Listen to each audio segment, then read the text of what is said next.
نحمده ونصلي على رسوله الكريم أما بعد فأعوذ بالله من الشيطان الرجيم بسم الله الرحمن الرحيم رب اشرح لي صدري ويسر لي أمري واحلل عقدة من لساني يفقه قولي رب زدني علما اللهم ربنا زدنا علما اللهم أرنا الحق حقا وارزقنا اتباعه وأرنا الباطل باطلا وارزقنا اجتنابه آمين یا رب العالمین۔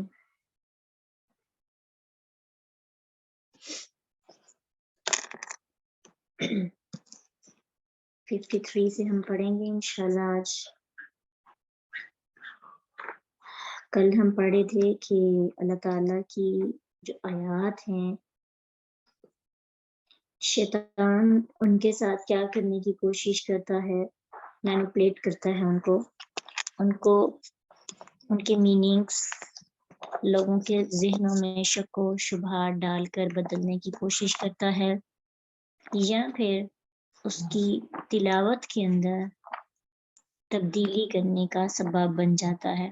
لیکن اللہ سبحانہ تعالیٰ اپنے کلام کی حفاظت ہمیشہ سے کرتے آئے ہیں اور ہمیشہ اس کلام کی حفاظت رہے گی، اس کے اندر ہیر پھیر نہیں ہو سکتی، کیونکہ اس کے زبر زیر کی بھی حفاظت کا ذمہ اللہ کے پاس ہے۔ لوگوں نے بہت اس کو تبدیل کرنا چاہا، لیکن جو اس کا اصل مفہوم، اصل اس کی زبان، اس کے ورڈز ابھی بھی اپنی حالت میں موجود ہے۔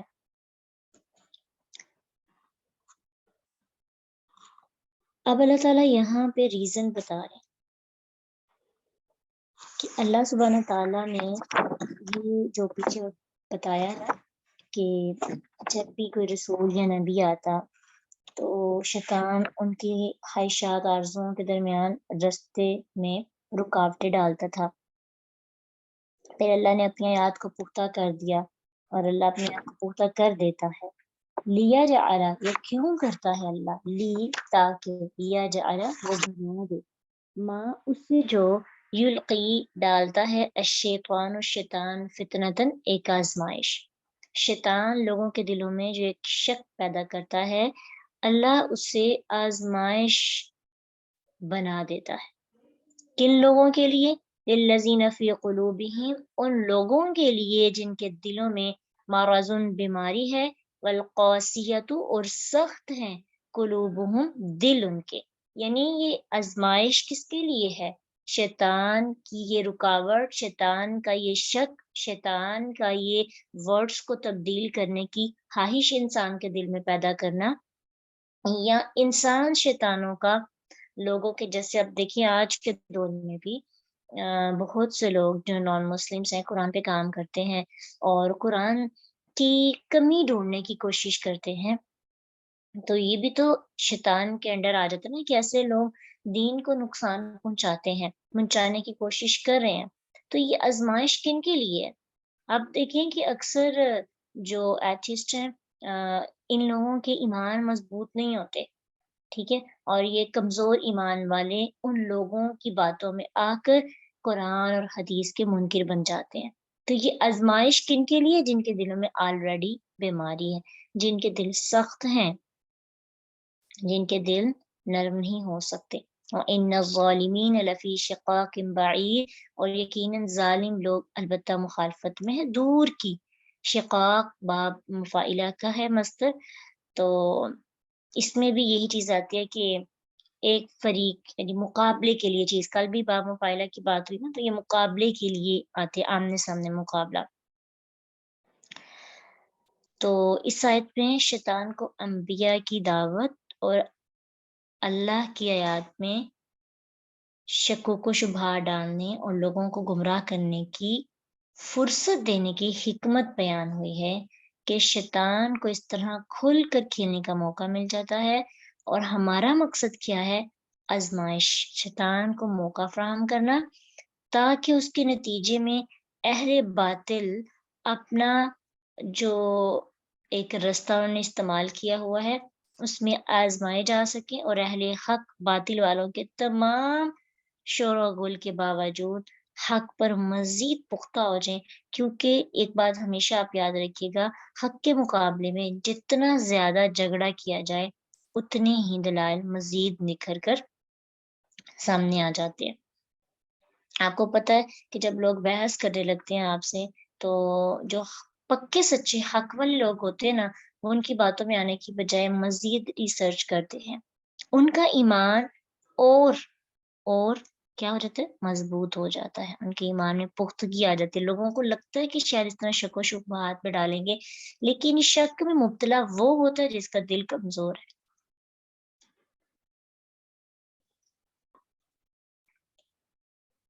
اور علم کی روشنی مل جاتی ہے، یقین ہو جاتا ہے ان لوگوں کو جو حق پر ہیں، اور ان کو یہ بات واضح ہو جاتی ہے کہ یہ کتاب جو ہے اللہ تعالیٰ کی طرف سے آئی ہے۔ تو ان کا یہ یقین ان کے ایمان کو پختہ کرنے اور اس میں اضافہ کرنے کا سبب بنتا ہے، اور پھر اس کے نتیجے میں کیا ہوتا ہے، وَلِيَعْلَمَ الَّذِينَ أُوتُوا وَلِيَعْلَمَ، اور تاکہ جان لے الذین، وہ لوگ جو اوتو دیے گئے، العلم علم، انہو کہ بے شک وہ، الحق حق ہے۔ کیا حق ہے؟ جو اللہ تعالیٰ کی آیات تلاوت کر کے پڑھ کے سنائی جا رہی ہیں، بے شک وہ سچی ہیں۔ تو جب آپ کو پتہ چلتا ہے کہ باطل لوگ اس کے اوپر انگلیاں اٹھا رہے ہیں، اٹس مین کہ اس کے اندر کچھ ہے کہ جس کو چھپانے کی کوشش کی جا رہی ہے، یا جس تک پہنچنے کے لیے رکاوٹیں جو ہیں پیدا ہو رہی ہیں۔ میں ربی کا آپ کے رب کی طرف سے، فیؤمنو، پھر وہ ایمان لے آئیں، بھی اس پر، فتخبتا، پھر عاجزی کریں، لہو اس کے لیے، قلوبہم دل ان کے۔ پھر کیا ہوتا ہے کہ جب ان کا علم کے بعد ہمیشہ آپ نے ذہن میں رکھتی ہیں کہ زیادہ جو علم ہوتا ہے، اوتھینٹک نالج، اگر ہم دل کے ساتھ سیکھتے ہیں، دل کی عاجزی کے ساتھ، تو اللہ تعالیٰ ہمارے اعمال کے اندر تبدیلی بھی لاتے ہیں، یعنی عمل میں بھی اضافہ ہوتا ہے اور انسان اللہ کے سامنے عاجز ہو جاتا ہے واقعی میں۔ لیکن اگر ہم صرف لوگوں کو دلائل دینے کے لیے نالج لے رہے ہیں نا، پھر عاجز نہیں ہوتے دل، تو عاجز تب ہوتے ہیں جب انسان اپنی حد تک پہنچنے کے لیے، حق جاننے کے لیے اور پھر اس پر عمل کرنے کے لیے سیکھتا ہے۔ تو یہی ہے اللہ نے یہاں بتایا ہے کہ جب ہم شک و شبہات میں ڈالتے ہیں نا، یا جھگڑوں میں ڈالتے ہیں، تو جو ایمان والے لوگ ہوتے ہیں ان کی ریسرچ بڑھ جاتی ہے۔ جب وہ مزید ریسرچ کرتے ہیں، مزید نالج لیتے ہیں، ان کا ایمان بڑھتا ہے۔ جب ان کا ایمان بڑھتا ہے تو فَتُخْبِتَ لَهُ قُلُوبُهُمْ، تو پھر ان کے دل عاجز ہو جاتے ہیں، ان کے دل بڑھ جاتے ہیں۔ تو یہاں پہ دو لوگوں کی تصویر کشی کی گئی ہے، یہاں منافق اور کفار کی، اور دوسرا مسلمانوں کی۔ اور یہ ہے کہ یہاں پہ ایک اور چیز آپ نے ذہن میں رکھنی ہے کہ یہاں اللہ کی بات ہو رہی ہے، یعنی اللہ تعالیٰ شیطان کی دخل اندازی اور شکوک و شبہات کو کفار اور منافقین کے لیے فتنے کا باعث بنانے کو اللہ کی طرف منسوب کیا گیا ہے، کہ اللہ اس طرح کرتا ہے، شیطان کے عمل کو کفار منافقین کے لیے فتنہ بناتا ہے۔ تو اس کی وجہ یہ ہے کہ انسان اس پہ اعتراض نہ کرے، بلکہ اس کی ریزن یہاں پہ یہ ہے کہ جو کچھ بھی دنیا میں ہو رہا ہے اللہ کی حکمت سے، اللہ کی مشیت سے ہو رہا ہے۔ کوئی مومن ہے یا کافر ہے، منافق ہے، ہر ایک کا خالق اللہ تعالیٰ ہے، ہر ایک کا ہر فعل کا خالق بھی اللہ ہے، اس لیے فتنہ بنانے کی نسبت اللہ کی طرف کر دی۔ لیکن کفار اور منافقین کو فتنے میں مبتلا کرنے کا باعث ان کے دلوں کا مرض ہے، مرض والقاسیت قلوبہم، اللہ نے تو کیا لیکن ان کے دل کی بیماری اور ان کے دل کی سختی کی وجہ سے۔ وما یضل به الا الفاسقین، سورۃ بقرہ 26 میں، کہ اللہ فاسقوں کے سوا کسی کو گمراہ نہیں کرتا۔ تو اللہ نے ان کو گمراہ کیا، لیکن کیوں؟ کیونکہ وہ خود پہلے اپنے آپ کو گمراہ کر چکے تھے، پھر اس کے بعد اب ان کے لیے پکی گمراہی، یعنی انسان غلطی خود کرتا ہے، گمراہ خود ہوتا ہے، پھر اللہ کی طرف سے مہر لگ دیتے، چلو جاؤ اب تمہارا ان لوگوں میں کوئی کام نہیں، تم پکے پکے وہاں پہ رہو گے۔ وَإِنَّ اللَّهَ، اور بے شک اللہ، لہادی البتہ ہادی راہ دکھانے والا ہے، الذین ان کو جو آمنو ایمان لائے، الی صراط مستقیم سیدھے راستے کی طرف۔ یعنی شیطان اور اس کے چیلے جتنی بھی کوشش کر لیں شک پیدا کرنے کی، جتنے بھی اعتراضات کر لیں، جتنے بھی یوٹیوب کے چینلز بنا لیں اور آ کر بحث و مباحثے کے ذریعے اور اپنے چینل پر بیٹھ کر اسلام کی انسلٹ کریں، یا اسلام کے اندر انٹر ہو کر اسلام کی غلط تصویر پیش کریں، یا اسلام کے داعی بن کر اسلام کی حقیقی باتوں کو چھپا کر صرف چند باتیں جو غیر ضروری ہیں یا ضروری نہیں ان پہ خلافت لے کر سامنے بیٹھ جائیں، یا پھر اسلام کو بدعملی کے ذریعے اسلام کی تصویر کو غلط انداز میں پیش کرنے کی کوشش کریں، لیکن اللہ تعالیٰ ایمان والوں کو سیدھے رستہ دکھاتا ہی ہے، اللہ ضرور رہنمائی کر دیتا ہے، ان کو فوراً پتہ چل جاتا ہے حق کا رستہ کیا ہے، ٹھیک ہے، تو ان کو یہ پتہ ہوتا ہے کہ کون سی بات وحی آئی آسمان سے، وہ اس پر قائم ہو جاتے ہیں، اور جس بات پہ شیطان ان کے دل میں وسوسے ڈالتا ہے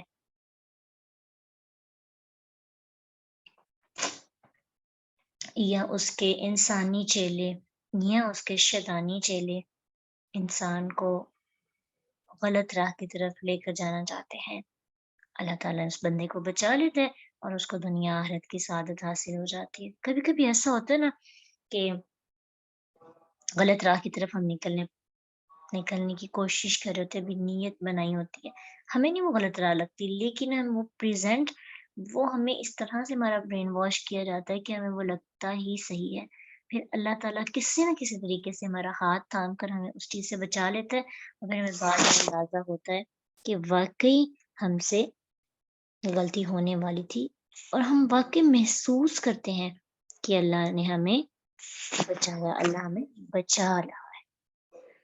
وَلَا يَزَالُ، اور ہمیشہ رہیں گے الذین، وہ جنہوں نے کفروا، کفر کیا، فی مریۃ، شک میں، منہ، اس کی طرف سے، یعنی کفار اس قرآن کے متعلق ہمیشہ کسی نہ کسی شک میں مبتلا رہیں گے، چاہے وہ شیطان کے پیدا کردہ شک و شبہات ہیں یا پھر خود ان کے نفس کی، وہ ایمان نہیں لائیں گے جب تک وہ آنکھوں سے وہ چیز نہ دیکھ لیں جو آخری ہے، جو قیامت کی گھڑی ہے، تب تو ایمان کا کوئی فائدہ نہیں ہوگا۔ اب یہ ہے کہ ہم لوگ بھی اس طرح کرتے ہیں کہ قرآن کے بارے میں ایک بات سامنے لاتے ہیں، یہ بات تھی، اس بات کا جواب ملا، نئی بات، اس کا ملا، پھر نیا سوال، اس کا ملا، پھر، یعنی ہمارے سوالات ہی ختم نہیں ہوتے اور ہم سیکھ ہی نہیں پاتے۔ کچھ سوالات ایسے ہوتے جو اصلاح کی نیت سے کیے جاتے،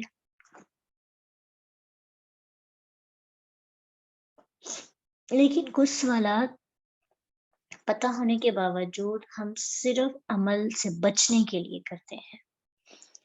تو سوالات، اب دیکھیں کہ بات کفار کی ہو رہی ہے لیکن ہمیں بھی لرن کرنا ہے۔ کچھ لوگ ایسے ہوتے ہیں ان کے مختلف سوالات ہوتے ہیں، ایک لڑکی ہے،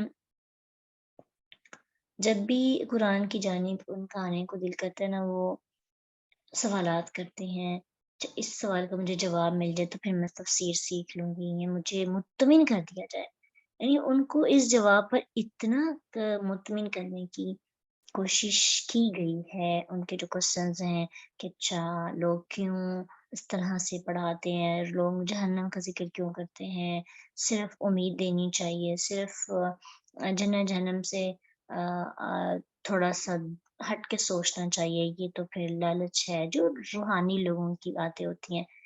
اچھا، اس کا جواب قرآن اور حدیث دینے کے باوجود بھی ان کا شک ختم نہیں ہوا، اور صرف اس لیے کہ چند لوگوں سے متنفر ہو کر قرآن کی جانب ان کے قدم وہاں پہ ہی سٹک ہو گئے، آگے نہیں بڑھ رہے. کبھی ولولہ اٹھتا ہے، سوالات آتے ہیں، پھر ویسے کے ویسے. تو اس لیے اپنے ایمان کے لیے دعا کرنی چاہیے، اللہ ہمارے ایمان کو کبھی بھی شکوک و شبہات میں مبتلا نہ کیجیے گا. یہ نہ ہو کہ ہم شک میں رہیں اور قیامت تک انتظار کرتے رہیں کوئی آئے اور ہمیں مطمئن کرے، سیٹسفائیڈ کرے. آپ نے خود علم حاصل کر کے خود کو مطمئن کرنا ہے. آپ کو پتہ ہے نا قرآن اور حدیث پختہ علم ہے، حق پر ہے، یہی دو چیزیں ہیں جن کو لے کر ہم بچ سکتے ہیں. تو جب پتہ ہے تو پھر اس پہ کوشش کریں، اس پہ محنت کریں. دوسروں کو غلط کہنے کی بجائے، دوسرے جو ایکسپلین کرتے ہیں ان کو غلط سمجھنے کی بجائے خود اپنا مطالعہ بڑھا لیں تو پھر ہمیں سمجھ آ جائے گی. شک میں تو نہیں رہے نا، شک میں رہنے والوں کو نقصان ہوگا، عمل نہیں کر پائیں گے. ہمارے پاس وقت نہیں ہے کہ ہم انتظار کریں کہ ہم بڑے ہوں گے تو ہم ادھر جائیں گے تو یہ کریں گے تو ہم پھر قرآن پڑھیں گے. ہمارے پاس ٹائم نہیں ہے. زندگی اور موت کا کوئی پتہ نہیں، اور ہمارا جو وقت نکلتا جا رہا ہے، برف کی طرح پگھلتا جا رہا ہے. ہم کب کیسے اپنے وقت کو سیو کریں؟ تو اسی طرح کر سکتے ہیں کہ ہم اس وقت میں کوئی پروڈکٹیو کام کریں، اور قرآن سے پروڈکٹیو کام کوئی نہیں ہو سکتا کہ آپ اس کو لرن کریں، اس کو سیکھیں، اس کو سکھائیں، اور پھر اپنے شکوک و شبہات کو دور کر کے اپنے اندر حق کی بات کو اور پختہ علم کو لے کے آئیں. آپ میں سے بھی بہت سے ایسے ہوں گے جنہوں نے قرآن کو تھامنے سے پہلے بہت سی باتیں ذہن میں ہوں گی، بہت سے شک میں مبتلا ہوں گی، لیکن جیسے قرآن کو سیکھا پڑھا دل کے ساتھ تو آپ کو بہت سی باتوں کے جواب مل گئے. آپ کو قرآن نے دیے، سمجھانے والے نے، بتانے والے نے نہیں دیے، قرآن نے آپ کو ڈائریکٹ جواب دیا. ٹھیک ہے، تو آپ کا مطالعہ، آپ کی کوشش آپ کو واقعی ہی اس شک کی وادی سے نکال سکتی ہے. یہ دیکھیں کہ دین سے یا اسلام سے دور کرنے کی دو ریزنز ہوتے ہیں، یا گناہوں میں پڑنے کی دو ریزنز ہوتی ہیں. نمبر 1 شبہات، اور نمبر 2 شہوات. یہ دونوں اگر انسان ان دونوں سے نکل جاتا ہے نا، پھر پیچھے ایمان بچتا ہے، اور پھر انسان کوشش علم حاصل کر لیتا ہے. یہ دونوں چیزیں علم کے راستے میں، یہ دو رکاوٹیں آتی ہیں. اور شبہات کا خاتمہ ہوتا ہے علم سے، اور شہوات کا خاتمہ ہوتا ہے تزکیہ نفس سے. تو شبہات کیا ہیں؟ یعنی یہی چھوٹے چھوٹے جو ہمارے شک ہوتے ہیں کہ اچھا اس کا سوال، اس کا جواب، اس کو کیسے کرنا ہے، اس عمل کو کس طرح سے. تو وہ جیسے اختلافات آ جاتے ہیں. اب ان اختلافات کی وجہ سے ہم کیا کرتے ہیں کہ قرآن کو تھامتے ہی نہیں ہے. چاہے اس میں تو اختلاف ہے تو میں کیوں سیکھوں، میں کس کی سنوں. اب کچھ لوگوں کا یہ جواب ہوتا ہے کہ اتنے لوگ ہیں بتانے والے، میں کس کی سنوں. اختلاف تو ہر چیز کے اندر ہے. ڈاکٹرز ہیں نا، میڈیکل کے شعبے میں آپ دیکھیں بہت سے اختلافات ہیں. آپ لائرس کو دیکھیں کہ ایک ہی عدالت کے اندر رہ کر کٹہرے میں کھڑے ہو کر دونوں اپنا الگ الگ کیس لڑتے ہیں. ٹھیک ہے، اور ان میں سے جس کے دلائل پختہ ہوتے ہیں وہ جیت جاتا ہے. اختلاف ہم بس قرآن اور حدیث کے اندر پرومیننٹ کرتے ہیں، لیکن ہر جگہ پہ آپ کسی چھوٹے سے ادارے کے اندر ہے نا، وہاں پہ بھی اختلاف موجود ہے. آپ دیکھیں ریلیشنس میں کتنے اختلافات ہوتے ہیں. اختلاف کا مطلب یہ نہیں ہوتا کہ آپ گیو اپ کر جائیں، آپ کو فائٹ کرنی پڑتی ہے اپنے نفس کے ساتھ. تو اس کے لیے آپ کو علم کی طرف آنا پڑتا ہے، پھر اللہ سے دعا کرنی پڑتی ہے کہ اللہ مجھے سیدھا رستہ دکھا. تو پھر جب آپ علم حاصل کرتے کرتے جس پر آپ کا دل مطمئن ہو جاتا ہے اور آپ اللہ سے دعائیں بھی کرتے ہیں، تو پھر اللہ آپ کو سیدھا رستہ ضرور دکھا دیتے ہیں. جی، اس لیے کوشش کرنی ہے کہ اپنے شکوک و شبہات کو خود دور کریں، مطالعہ کر کے، کوشش کر کے. ٹھیک ہے، یہ نہ ہو کہ ہمارے پاس وقت ہی نہ رہے. اللہ ہمارے وقت کو ہمارے لیے نفع مند بنائے. ٹھیک ہے، علما نافعا. اللہم انی اسألک علما نافعا. اللہم انی اعوذ بک من علم لا ینفع. کہ اللہ میں ایسے علم سے پناہ چاہتی ہوں جس کا کوئی فائدہ نہیں.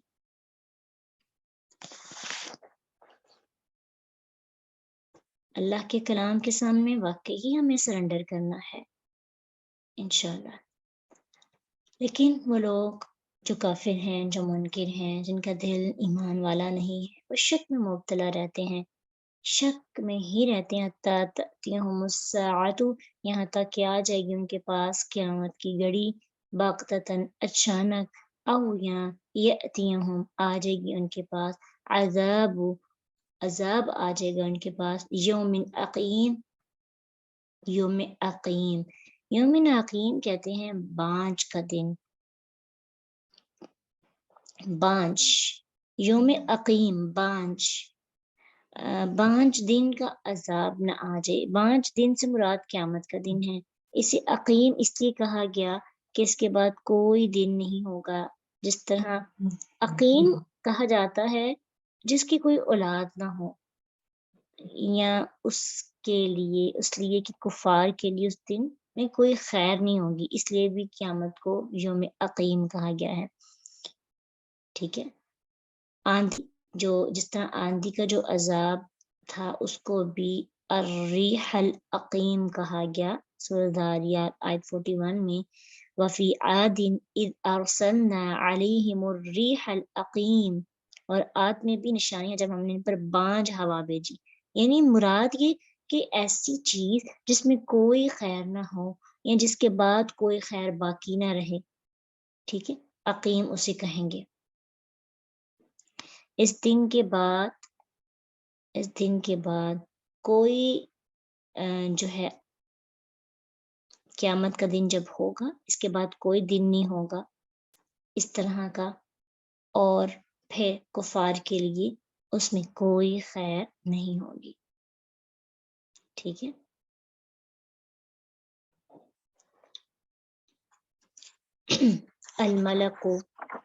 الملک بادشاہت یومئذ اس دن ہوگی، کس کی بادشاہت اس دن کس کی ہوگی؟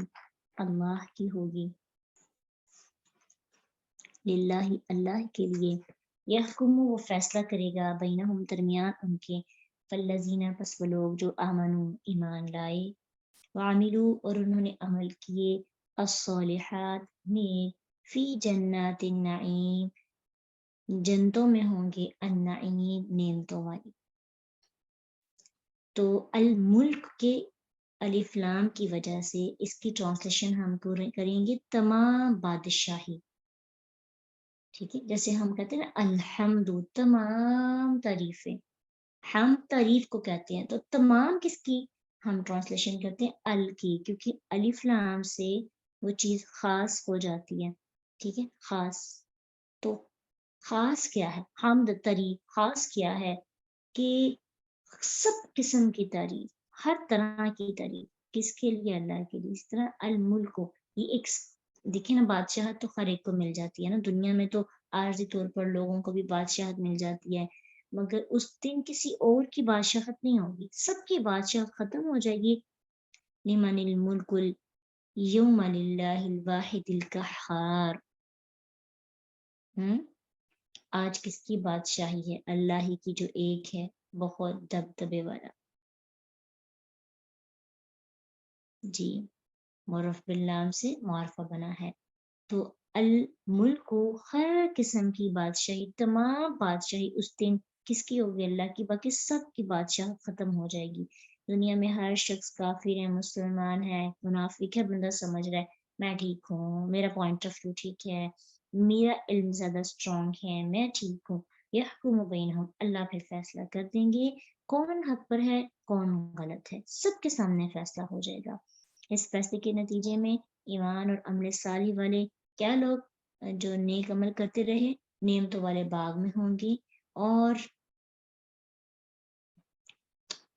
ایمان عمل صالح لانے کی وجہ سے ان کو نعمتوں والی جنت میں رہنے کی عزت مل جائے گی۔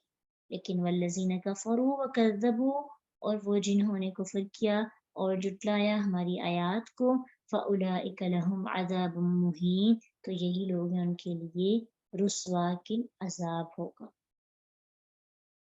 ٹھیک ہے۔ تو اس سے پہلے فالذین آمنوا وعملوا الصالحات کے ساتھ عام مومنوں کا ذکر کیا گیا، اب ان میں سے بعد میں جو والذین کفروا وکذبوا بآیاتنا، یہاں پہ کافروں کا، منافقین کا ذکر کیا گیا جو اللہ کی آیات کا انکار کرتے ہیں، اس کی سزا بھی بتائی۔ والذین ہاجروا فی سبیل اللہ، اور جنہوں نے ہجرت کی اللہ کے راستے میں، ثم پھر قتلوا وہ قتل کیے گئے، او یا ماتوا وہ مر گئے، لیرزقنہم لا البتہ، یرزقن، اب یرزقا نون لاسٹ میں تاکید کے لیے ہے نا، تو ضرور رزق دے گا ہم انہیں، لَيَرْزُقَنَّهُمْ، البتہ ضرور رزق دے گا انہیں، اللہ اللہ، رزقا حسنا، اچھا خوبصورت رزق۔ وَإِنَّ اللَّهَ، اور بے شک اللہ، لہو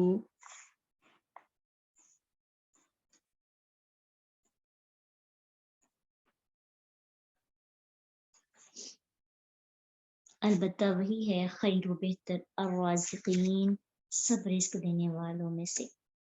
تو پہلے جو آیت بیان کی نا، اس سے پہلے فالذین آمنوا وعملوا الصالحات، تو اس میں سب مسلمان، سب مومن لوگ شامل تھے۔ اب یہاں پہ خاص لوگوں کا ذکر کیا گیا جنہوں نے اللہ کی خاطر اپنے وطن، گھر بار، اپنے عزیز و اقارب کو چھوڑا، ہجرت کی، اور اس آیت کے اندر ہجرت کی شان اور اس کی فضیلت بیان کی گئی ہے کہ ہجرت کرنا اللہ کے لیے اتنا عظیم عمل ہے کہ ہجرت کرنے والے جہاد فی سبیل اللہ میں قتل ہوں یا لڑائی کے بغیر ہی فوت ہو جائیں، دارالکفر سے ہجرت کے بعد آخرت کے درجات میں وہ سب ایکول ہوں گے، کیونکہ ہجرت کی نا ان سب نے، تو سب کا لیول اللہ کے نزدیک بہت بڑھ گیا ہے۔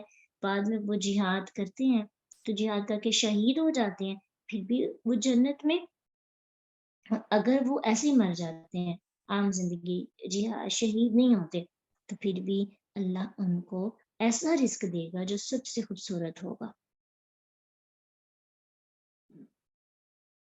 ٹھیک ہے، ایسا رزق جو بہت خوبصورت، بہت پیارا ہوگا۔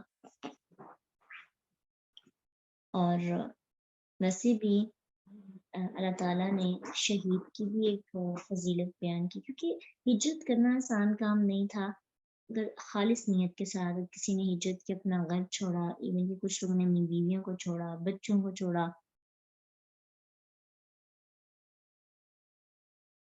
ہمارے لیے اپنا ایک سوٹ چھوڑنا اتنا مشکل ہو جاتا ہے، تو ہمارے اندر اتنا حوصلہ نہیں کہ ہم اپنے گھر کو چھوڑیں۔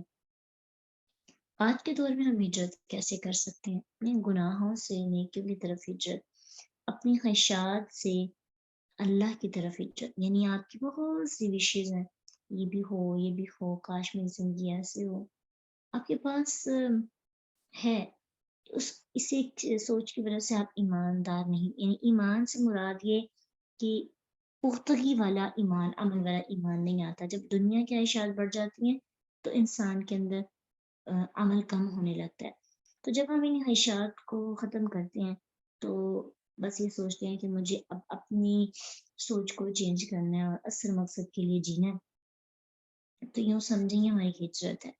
تو ہمیں چاہے نقصان بھی ہو نا اس میں، لیکن اللہ ہمیں بہت زیادہ رزق عطا کریں گے، کیونکہ بہترین رزق دینے والا وہی ہے، اس سے بڑھ کر بہتر رزق نہیں کو دے سکتا۔ رزق میں آپ پہلے بھی اس پر کافی ڈیٹیل میں بات ہوئی، اس میں کافی چیزیں آ جاتی ہیں، ضروری نہیں ہے کہ پیسہ ہی رزق ہو، ہر وہ چیز، عربی میں اس کی ڈیفینیشن یہ ہے رزق کی، ہر وہ چیز جس سے انسان کو فائدہ پہنچتا ہے وہ رزق کہلاتی ہے۔